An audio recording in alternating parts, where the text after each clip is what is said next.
चिरां जिल्लानि रुनिखातायाव मोनसे cinema hall बेखौ दिनै अन्थाइनि खाम्फा गायसंनानै गालांबाय।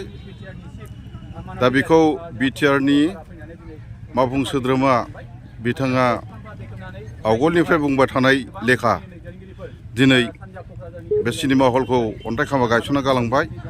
मोनफ्रोमबो जिल्लायाव सिनेमा हल गंफा गंफा लुनायनि थांखियै दिनै बिथाङा बे खामानिखौ मावफुंनानै गालांबाय। आरो बे सिनेमा हलनि मुङानो जाहैबाय जालाख' एबा टिकेन्द्रजित नार्जारि सावथुन दिन्थिसालि। जालाख' एबा टिकेन्द्रजित नार्जारि बिथाङा बर'नि मुंदांखा रजत कमल बान्था मोननाय आलायारन सिनेमायाव बयनिख्रुइ सावसिन फाव खालामनानै बिथाङा नाम खालामदोंमोन।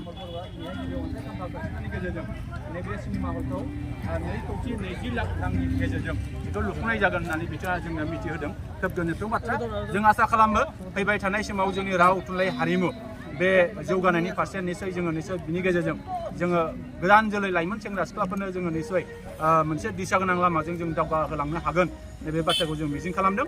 जों आसा खालामगोन आरो फैबाय थानाय समाव जाहाथे बेबादिनो गोबां जोंनि ओनसोलाव अनुस्थान जौगाथायनि जे अनुस्थान जोङो मोननो हागोन जों बेखौ मिजिं खालामो। Thank you. बे सिनेमा हलखौ 1,20,20,00,000 कनस्ट्राक्सन खालामनाय जादों।